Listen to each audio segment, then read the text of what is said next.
नमस्कार, मैं हूं प्रियंका संभव। 2 महीने 50 लाख रुपए का रिफंड और देश भर में कई हैप्पी कंज्यूमर। कंज्यूमर का हक सबसे ऊपर, ये पहरेदार का महज नारा नहीं है, हमने इसे हकीकत में बदला है। पहरेदार लगातार कंज्यूमर को उसका हक दिला रहा है और साथ ही कंपनियों को भी मौका दे रहा है कि वो अपनी सर्विस में खामियों को दुरुस्त करें। जनवरी और फरवरी इन 2 महीनों के दौरान HDFC Life, MakeMyTrip, Airtel, Sony, Club Mahindra और बिरला सन लाइफ इंश्योरेंस जैसे बड़े बड़े ब्रांड्स ने कंज्यूमर को दिया उनका हक। हमारी मुहिम रंग ला रही है और हमें उम्मीद है कि आगे भी हम आपको आपका हक यूं ही दिलाते रहेंगे। और पहरेदार में इस हफ्ते भी शुरुआत करते हैं बड़े रिफंड की खबर के साथ। एक कंज्यूमर को कई महीने तक टालने के बाद पहरेदार की पहल पर पहरेदार के प्लेटफॉर्म पर ओमैक्स कर रही है ब्याज समेत 16.5 लाख रुपए का रिफंड। बिना पूछे पोस्टपेड प्लान बदलने वाली आइडिया ने पहरेदार का ईमेल मिलते ही रिस्टोर किया पुराना प्लान और डिफेक्टिव फ्रिज से परेशान सैमसंग के कंज्यूमर को मिला उसका हक। कंपनी ने लौटाई फ्रिज की पूरी कीमत। तो कंज्यूमर की जीत हो रही है बार बार लगातार, और वो भी पहरेदार के प्लेटफॉर्म पर। रियल एस्टेट में जब भी अश्योर्ड रिटर्न के ऑफर के साथ प्रोजेक्ट लॉन्च होता है तो कंज्यूमर फायदे के वादे की तरफ खींचे चले जाते हैं। इलाहाबाद के हीरालाल गौतम ने भी ओमैक्स के वाटरफ्रंट नाम के प्रोजेक्ट में इसीलिए निवेश किया क्योंकि हीरालाल जी ने ओमैक्स के हाफ एकड़ स्कीम के तहत अप्रैल 2011 में 10.5 लाख में एक प्लॉट खरीदा। अग्रीमेंट में यह कहा गया था कि कंपनी जो है 2 साल के बाद कंज्यूमर से वो प्लॉट खरीद लेगी, वो भी मार्केट वैल्यू पर, यानी मुनाफे के साथ पैसे वापस।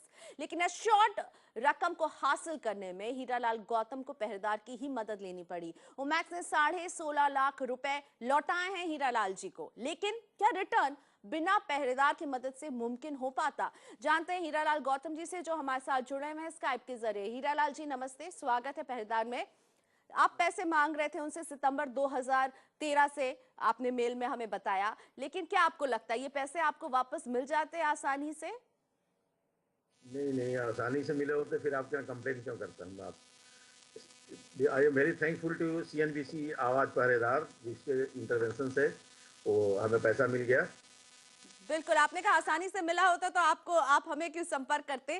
तो ये बताइए कितनी तकलीफ हो रही थी, क्योंकि आप सितंबर 2013 से लगातार उनसे बात कर रहे थे, लेकिन आपको क्यों ऐसा लगने लगा कि शायद ये पैसे मेरे कहीं डूब ना जाए? उन्होंने पहले जो पैसा लेते समय जो एटीट्यूड होता है वो देने के समय एटीट्यूड ही चेंज हो गया। They are not talking properly, phone नहीं उठा रहे हैं, हर महीने बाद में अगले महीने देन फिर हमने आपका सहारा लिया और बहुत ही frequently they come back to me और मुझे पैसा उन्होंने दे दिया। तो आपने उनके एटीट्यूड में बदलाव देखा? पहले आपको बस बहाने बना रहे थे, तारीख पर तारीख दे रहे थे, और जब पहरेदार के प्लेटफॉर्म से उनके पास मिल गया, उनके रवैये में किस तरह का बदलाव दिखा आपको?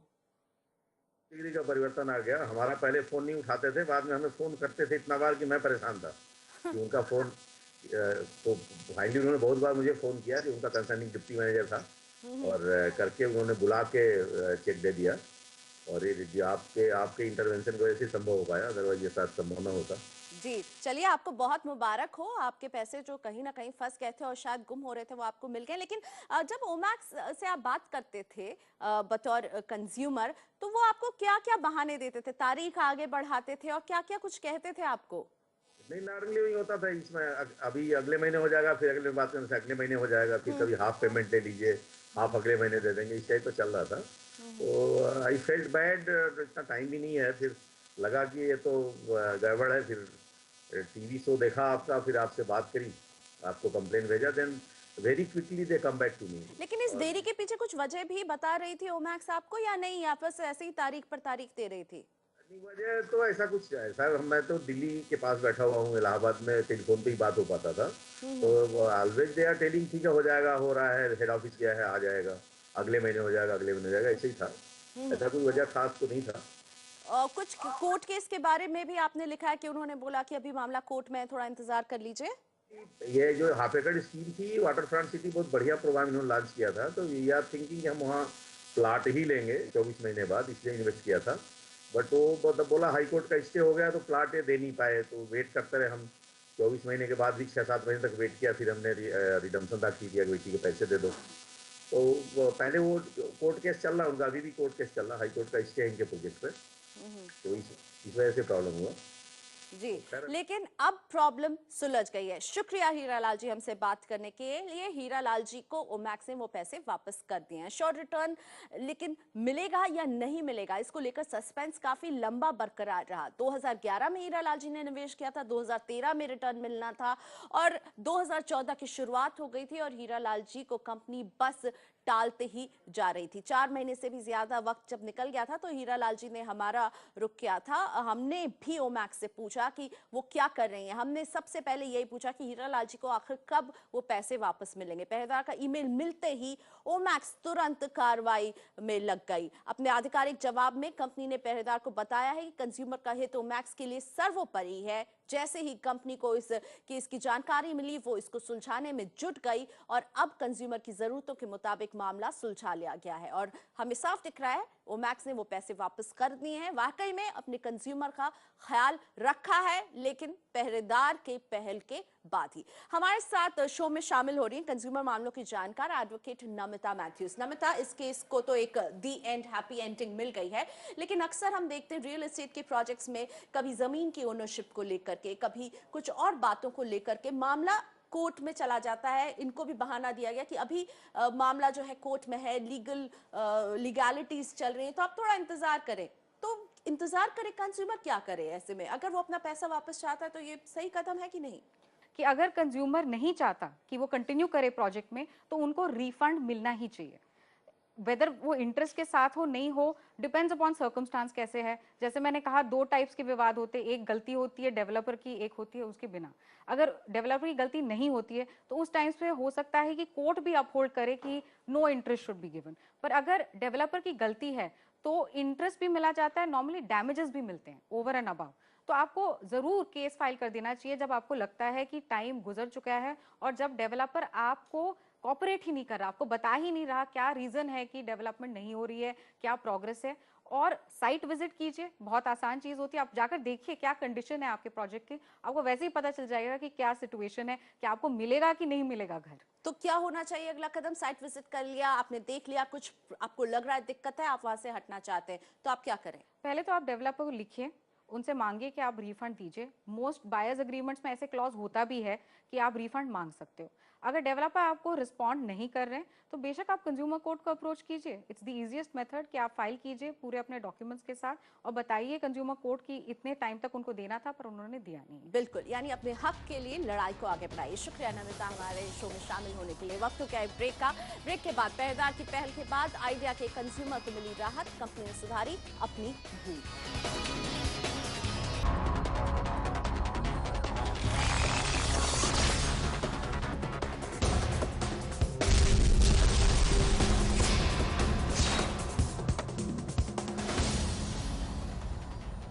Welcome back. आप देख रहे हैं पहरेदार। हमें खुशी है ये बताते हुए कि 2 महीने में पहरेदार ने कंज्यूमर को 50 लाख रुपए कंपनियों से वापस दिलाए हैं। कंपनियां केवल पैसे वापस नहीं कर रही बल्कि कंज्यूमर के साथ हुई अपनी गलतियों को भी पहरेदार के प्लेटफॉर्म पर सुधार रही है। ऐसी एक गलती को सुधारा टेलीकॉम सर्विस प्रोवाइडर आइडिया ने नारायण बहादुर सोनार के केस में। नारायण जी पिछले कुछ महीनों से आइडिया का पोस्ट पेड कनेक्शन इस्तेमाल कर रहे थे, लेकिन कंपनी ने बिना इनसे पूछे इनका प्लान बदल दिया। नारायण जी पावर 149 नाम का प्लान इस्तेमाल कर रहे थे, जिसे बदलकर कंपनी ने जूम 175 प्लान बना दिया और इस प्लान के बारे में ना कोई ब्यौरा दिया, ना उनसे उनकी परमिशन ली थी। नारायण कितने परेशान रहे बताने के लिए हमारे साथ स्टूडियो में है। बहुत स्वागत है आपका। ये जो प्लान आपका बदल दिया, पावर 149 से जूम 175 कर दिया, किस तरह की दिक्कत आपको आ रही थी? एक्चुअली जो 149 पावर प्लान था उसमें जो मेरे प्लान चल रही थी कॉल रेट्स थी उसमें आइडिया टू आइडिया 20 पैसा और जो अदर नेटवर्क भी उस पर थी 30 पैसा पर मिनट। लेकिन जो बाद में इन्होंने मुझे बिना इंटीमेशन के, मेरी परमिशन के बिना इन्होंने इसको चेंज कर दिया 175 में, जिससे दिक्कत ये होगी मेरी कॉल रेट्स थोड़ी उसमें बढ़ गई उससे। और इवन मुझे इंटीमेट भी नहीं किया इन्होंने, और जिससे मेरी कॉल रेट्स बढ़ने की वजह से जो मेरी कॉल्स ऑटोमेटिकली कम हो गई उसमें से। और इवन जब मुझे कहीं किसी को कॉल करनी होती थी, मेरे मैक्सिमम जो फ्रेंड सर्कल है वो सारा आइडिया का है, तो आइडिया में मैक्सिमम आइडिया कॉल कर रहा हूँ। तो इन्होंने जो कॉल रेट्स इंक्रीज़ कर दिए हैं तो उसमें मुझे काफ़ी दिक्कतें हुई हैं, सामना करना पड़ा। जैसे एक मेरी कॉल रेट बढ़ गई तो मैं कॉल नहीं कर पाया जहाँ मैं चाह रहा था उस हिसाब से। तो मुझे एक्चुअली इन्होंने काफ़ी मेंटली हैरेस किया एक्चुअली। यानी जो चार्ज कर रहे थे उससे ज्यादा चार्ज आपसे जी, लेने उससे लगे, चार्ज ले रहे थे। कोई इन्फॉर्मेशन नहीं दी। आपने इसकी कंप्लेन भी बहुत की है नारायण जी। आपने जो हमें मेल लिखा उसमें बताया आप एप्पलेट के पास गए, उनके कस्टमर केयर से आप बात करते, उनके शोरूम में पहुंचे, क्या रिस्पॉन्स आपको मिल रहा था? रिस्पॉन्स एक्चुअली उन्होंने जस्ट मुझे एक मैसेज में लास्ट 2012 से यूज़ कर रहा हूँ ये पोस्टपेड प्लान, लेकिन इन्होंने जो मुझे 2014 में जनवरी को इन्होंने सिर्फ जस्ट एक मैसेज ड्रॉप किया था जिसमें इन्होंने कहा कि मुझे आपका प्लान ये चेंज कर दिया जस्ट। और उसके लिए मैं उनके पास गया, कई बार मैंने मेल भी डाला, अपीलेट अथॉरिटी को मेल डाला, उसके बाद उन्होंने कोई रिस्पांस अच्छा दिया नहीं मुझे, वहाँ से अभी तक मुझे रिस्पांस नहीं मिला। तो उसके बाद मैं आइडिया शोरूम गया, उनसे मैंने बात की, उन्होंने भी थोड़ा सा अच्छा रिस्पांस दिया। उन्होंने कहा कि आपकी परमिशन के बिना आपका प्लान चेंज नहीं कर सकते हो एक्चुअली। तो उसके बाद फिर उन्होंने मुझे ईमेल आईडी प्रोवाइड की, आप इन्होंने कहा इसमें आप मेल कर दीजिए, उसके बाद आपका विदिन 48 आवर्स के अंदर आपको रिप्लाई मिल जाएगा। तो मैंने वहाँ पे एक फॉरवर्ड किया मेल उनको, सारी प्रॉब्लम सारी लिखी, मतलब उसमें कंप्लेंट्स मेरी सारी लिखी। उसके बाद उन्होंने 48 आवर के अंदर रिप्लाई आया। रिप्लाई के अंदर उन्होंने ये लिखा कि उन्होंने आपका प्लान सिर्फ मंथली रेंटल उन्होंने सिर्फ जस्ट इंक्रीज़ किया है 26 रुपीज़ से। मैंने okay monthly rental no problem no issue. लेकिन उन्होंने साथ में कॉल रेट उसमें लिखाई थी, अटैच किया था उन्होंने डॉक्यूमेंट, उसमें भी साफ क्लियरली मेंशन किया होगा कि आइडिया टू आइडिया 20 पैसा एंड अदर नेटवर्क में आपको 30 पैसा होगा। उन्होंने मैंने ओके नो प्रॉब्लम, जो उन्होंने जो कर रखा है उसमें लिस्ट भेजी थी। बट जब मुझे बिल मिला 15 फरवरी को जो बिल आया, तो मैंने जो मेरा बिल था वैसे यानी कि उनके आप एक कस्टमर केयर से जो उनको मेल भी आ रहा है उसमें भी वो कह रहे हैं कि नहीं साफ ऐसा कुछ नहीं किया है हमने, एक्सेप्ट कर रहे But हो कि जी जी जी। जब बिल आता है तो आप देख रहे हैं कि नहीं उन्होंने वो सारे बदलाव किए हैं। बिल में भी मुझे नहीं पता चला, इवन बिल तो मेरा काफ़ी कम आया था एजुअली, जो मेरे कंपेयरिंग टू मेरे लास्ट जो प्रीवियस मंथ के बिल है काफ़ी कम था। लेकिन जब मैंने जो उसमें नेट में कॉल चार्जेस देखी, मैंने उसमें अपने अकाउंट से जाकर मैंने कॉल चार्जेस देखी, सरप्राइज, टोटली सरप्राइज, वो सारी कॉल्स मेरी फ्लैट 50 पैसे से चार्ज कर रखी थी उन्होंने। यानी काफी अच्छा खासा बिल आपको भेजा और आपकी बात भी नहीं सुन रहे थे। हाँ बिल्कुल नहीं। लेकिन जब पहरेदार ने अप्रोच किया आइडिया को, हम आइडिया के कॉर्पोरेट कम्युनिकेशन से बात कर रहे थे, हमने उनके सामने आपका केस रखा, उसके बाद उनके बिहेवियर में चेंज आया? ऑफ कोर्स उसमें पहले वो मेरी बात सुन ही नहीं रहे थे। पहले first I have to approach them, but जो आपने जब मैंने मेल किया उसमें पहरेदार को, फिर उन्होंने जो मेरी आवाज़ को सपोर्ट किया, उसके बाद उन्होंने मेल, देन उन्होंने मुझे अप्रोच किया। उसके बाद उन्होंने अप्रोच किया कि फर्स्ट उन्होंने कॉल किया, बोला कि आपके हम ये कर रहे हैं, आपकी मुझे कंप्लेंट मिली है। तो उस सब तब वो मेरी प्रॉब्लम सुन रहे हैं, उससे पहले सुनने को तैयार ही नहीं थे, एक्सेप्ट नहीं कर रहे अपनी तो एडमिट। आप सुन के सुलझा लिया या नहीं? बिल्कुल, उन्होंने फिर कॉल किया, उन्होंने मुझे कॉल बैक किया, उन्होंने बोला आपका बिल अमेंड कर दिया। उन्होंने बिल अमेंड करने के बाद नया बिल भेजा और उन्होंने ये भी एश्योर्ड किया है कि आपको जो नेक्स्ट बिल होगा उसको भी हम अमेंड कर देंगे। चलिए तो बढ़िया है, सुलझ गया मामला, खुश हैं आप? उसमें काफ़ी थैंक्स है। इसमें IBN 7 ने मुझे जो IBN उसमें पहरेदार ने जो मेरी वॉइस को सपोर्ट किया, उससे मुझे काफ़ी हैप्पी उसमें।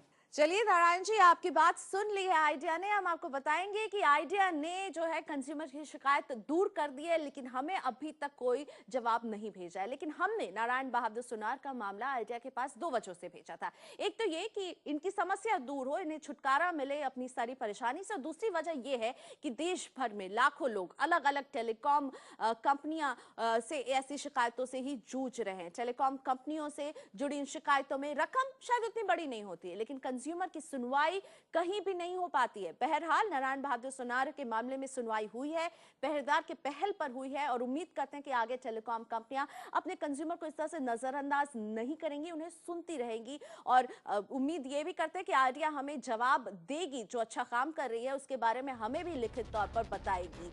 मामला सुलझ गया है, लेकिन इस ब्रेक के बाद एक मामला जो थोड़ा उलझ रहा है। हमारे साथ हैं मारुति से नाराज एक कंज्यूमर, क्या है इनकी नाराजगी आपको बताएंगे इस ब्रेक के बाद।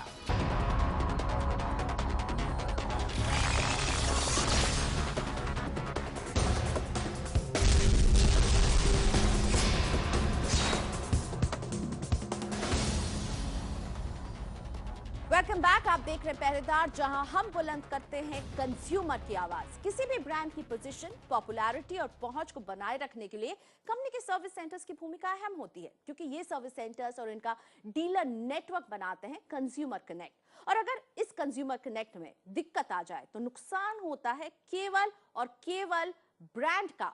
कुछ ऐसे ही खराब कंज्यूमर एक्सपीरियंस से गुजरे हैं दिल्ली के अभिषेक मित्रा, हमारे साथ स्टूडियो में मौजूद हैं। इनके पास मारुति रिट्ज कार है और इनका जो कड़वा अनुभव रहा है वो मारुति ब्रांड से कम है और उनके सर्विस सेंटर से ज्यादा। Authorise service centre Rohan Motors के पास पहुंचे और जिस तरह के ये अनुभव से गुजरे हैं, इनके मन में मारुति को लेकर कई सवाल उठ रहे हैं और अपने सवालों के साथ हमारे स्टूडियो में है अभिषेक, क्या हुआ? आपके पास रिट्ज कार है, आपको ब्रांड से उतनी शिकायत नहीं है, लेकिन उनके authorise service centre Rohan Motors से बहुत शिकायतें हैं। यस, अगर आप किसी अपनी मारुति कार किसी को दे रहे हो, सर्विस सेंटर ऑथराइज पे दे रहे हो, तो आपको एक श्योरिटी मिलती है कि हाँ they will take it seriously, faithfully काम होगा, कुछ चीज़ें नहीं बदली जाएंगी। मेरी गाड़ी का स्पेयर व्हील ही चेंज हो गया, it was change by the damage spare wheel. Plus servicing के दौरान जो रिपेयर वर्क हुआ था उसमें painting job was terrible, it was looking like कहीं फुटपाथ वगैरह पे आपने कराया हो। जी, और इन शिकायतों को लेकर जब आप गए तो क्या रवैया था इस authorise service centre? Too rude. पहले तो उनके बॉडी मैनेजर ने कहा कि आप वेट करिए, हम देखेंगे, देयर वाज नो रिस्पांस। फिर मैंने उनके जीएम को कांटेक्ट किया, जीएम सेड कि आप थोड़े टाइम वेट करिए, हम देखेंगे। उसने भी यही सेम जवाब दिया। उसके बाद मैं दोबारा उनके पास गया, तब उसने मेरे से बात कही कि हम आपसे सिर्फ अब मेल के थ्रू बात करेंगे। मैंने क्या वजह थी, मेल के जरिए क्यों बात करेंगे? रीजन ये था कि they were not listening, they were not even thinking कि यहाँ भाई इसका कुछ मैटर है, कुछ करना चाहिए हमें या नहीं करना चाहिए। मैंने मारुति को कांटेक्ट किया, मारुति को कांटेक्ट करने के बाद उनका कोई रिस्पॉन्स नहीं आया। I contact them in all mediums, Twitter, Facebook, phone call, mail, every time. लेकिन जब आप पहरेदार के जरिए मारुति के संपर्क में आए तब क्या फर्क आया? अब क्या हो रहा है इस मामले में? अभी उन्होंने रिम चेंज कर दिया है, रिपेयर वर्क के लिए उन्होंने मुझे कल बुलाया है कि आप रिपेयर वर्क हो जाएगा। और there was a fuel theft also, गाड़ी में से पेट्रोल चोरी हो गया, तब उनके लिए कंपनसेशन में उन्होंने मेरे को 3 वॉशिंग कूपन्स इशू करे हैं। बट टायर के लिए वो लोग अभी भी नहीं मान रहे, क्योंकि they can't take the blame कि उनकी ऑथराइज सर्विस सेंटर में चोरी हुई है। लेकिन आधी बात मान गए हैं। आधी बात मान गए और वो भी पहरेदार की पहल के बाद, इसके पहले only Pehredaar, otherwise they were not even listening. I am really thankful to you people. चलिए, आधी बात मान गए हैं, लेकिन अभी भी आपको लग रहा है व्हील को लेकर मामला अटका हुआ है यहाँ पर। तो आधे खुश हैं अभिषेक और आधे नाराज, क्योंकि व्हील को लेकर इन्हें लग रहा है कि अभी भी सर्विस सेंटर कोई कदम नहीं उठा रहा है। पहले तो इनकी सुनी नहीं रहा था, लेकिन पहरेदार की पहल के बाद अब इनकी बात सुनी जा रही है। मारुति को हमने ईमेल के जरिए अभिषेक मित्रा का पूरा केस बताया है और आग्रह किया कि वो जरूरी कार्रवाई करें। शो रिकॉर्ड करने तक मारुति का कोई भी आधिकारिक लिखित जवाब हमें नहीं मिला था, लेकिन जैसे अभिषेक बता रहे थे कि कुछ काम आगे अब जरूर बढ़ रहा है। बड़े ब्रांड की लचर सर्विस की एक और शिकायत, इस बार कंपनी है सैमसंग और कंज्यूमर है सिरसा के अजय बंसल। अजय ने जून 2013 में सैमसंग का फ्रिज खरीदा और इसके पीछे मुख्य वजह थी कि सैमसंग की मार्केट में अच्छी पैठ है, ब्रांड वैल्यू है। अजय को उम्मीद थी कि ये कोरियन ब्रांड इनका सालों साल साथ निभाएगा, लेकिन खरीद के 1 महीने के अंदर ही फ्रिज इनको दिक्कत देने लगा। गर्मी में सामान खराब ना हो इसके लिए जब चीजें फ्रिज में रखी जाती थी उसका खराब फ्रीजर और उससे टपकता पानी सारे सामान का बंटाधार कर रहा था। परेशान रहे अजय, जून से परेशान है। उनकी परेशानी अभी तक बरकरार थी। पहरेदार में आकर मामला सुलझ जरूर गया है। कैसे सुलझा है, क्या हुआ,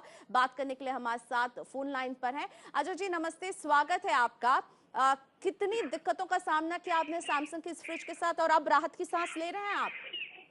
हाँ जी मैम, मैंने जून 2013 में 21 जून 2013 को 210 लीटर का सैमसंग ब्रांड शॉप से फ्रिज खरीदा था। उसके with in 1 month, before 1 month, मेरी जो नीचे सब्जी है, अंदर जो भी सूखा सामान रखते थे, सब्जी, फल, फ्रूट, सब स्पॉइल होना शुरू हो गया जी। तो उसके लिए मैं 14-15 जुलाई को, इनके पहले कुछ दिन मैंने ध्यान नहीं दिया, पर रोज रोज जब खराब होने लगा तो मैंने ध्यान दिया भाई ये प्रॉब्लम कहाँ पे है। लाइट भी पूरी रहती थी, सब कुछ था, तो मैं इनकी ब्रांड शॉप जहाँ से फ्रिज खरीदा था इनके पास गया तो उस मालिक ने आगे कस्टमर केयर पे उस मेरी कंप्लेंट को फॉरवर्ड कर दिया। लेकिन जुलाई से लेकर अभी तक आपके पास खराब ही फ्रिज पड़ा हुआ रहा है, राइट? हाँ जी मैडम, जुलाई से उन्होंने कुछ बता रहा हूँ ना कि उन्होंने मतलब अभी जाके आपके पहरेदार के बीच में आने से इनकी तरफ से मेरी जो कंप्लेंट उनके पास गई तो मैंने दिसंबर में पहरेदार पे कांटेक्ट किया। उससे पहले तो ये आश्वासन देते रहे भाई लगातार 1 महीना फ्रॉम 17 जुलाई 2013 से 14 अगस्त लेकिन 2013 अब अजय जी आपको इन्होंने पैसे रिफंड कर दिए हैं। जो आश्वासन का हाँ, सिलसिला था वो करीब 9-10 महीने के बाद अब खत्म हुआ है। अब सैमसंग ने आपको पैसे वापस कर दिए हैं या नहीं? मैडम अब उन्होंने चेक बिलिंग अमाउंट का चेक मेरे को दे दिया है और मेरे को मेरे पैसे मिल गए हैं और अपना फ्रिज ले गए हैं वो। चलिए, शुक्रिया हमसे बात करने के लिए अजय बंसल जी। काफी लंबा स्ट्रगल रहा अजय बंसल के लिए। सैमसंग ने लेकिन आखिरकार मानी है कि गलती है, तभी उन्हें पैसे भी लौटा रही है। और यही सैमसंग ने अपने आधिकारिक जवाब में कहा है कि उन्होंने अपने स्तर पर जब पड़ताल किया तो पाया कि हाँ खराबी है और उन्होंने यही फैसला लिया कि चेक के जरिए भुगतान कर दिया जाए अजय बंसल जी को। तो आज पहरेदार में इतना ही। हमें यही इजाजत दीजिए, अगले हफ्ते हम फिर हाजिर रहेंगे आपकी आवाज बुलंद करने के लिए। नमस्कार।